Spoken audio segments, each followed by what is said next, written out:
We're learning more about an 88-year-old man found dismembered and buried in his backyard in southeastern New Mexico. Police say the man lived with his family, but it was a family member out of state who reported him missing last week. Now investigators are trying to piece together exactly what happened. News 13's Gabrielle Burkhart has an update.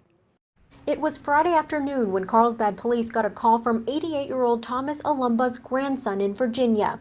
He hadn't seen or heard from his grandfather in quite some time, so he was calling, asking us to look into, his whereabouts. In fact, he said he hadn't seen his grandfather in years. Police say Alumba lived here with his wife and son in the 2000 block of North Canal Street.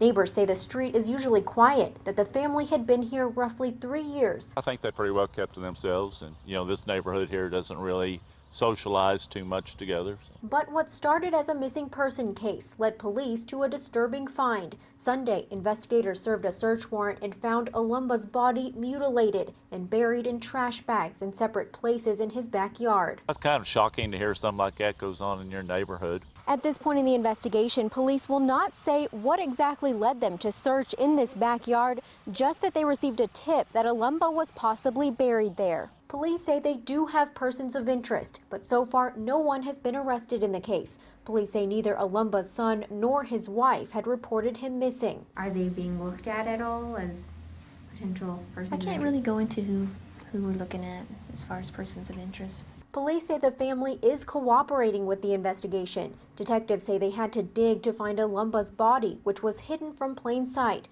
Exactly how long he'd been there or what led to his death remains a mystery. We are continuing to do interviews. Once the cause of death comes back, we'll be able to put more things together. In Carlsbad, Gabrielle Burkhart, KRQE News 13. It wasn't that long ago that Carlsbad had another strange death case involving an elderly man. In January of 2011, the body of 84-year-old James Sharp was found in a freezer in his wife's home after her death. Investigators determined that she had hidden his death of natural causes to continue collecting his Social Security checks. We asked investigators if that could be the situation in this case. They said they could not comment on that right now.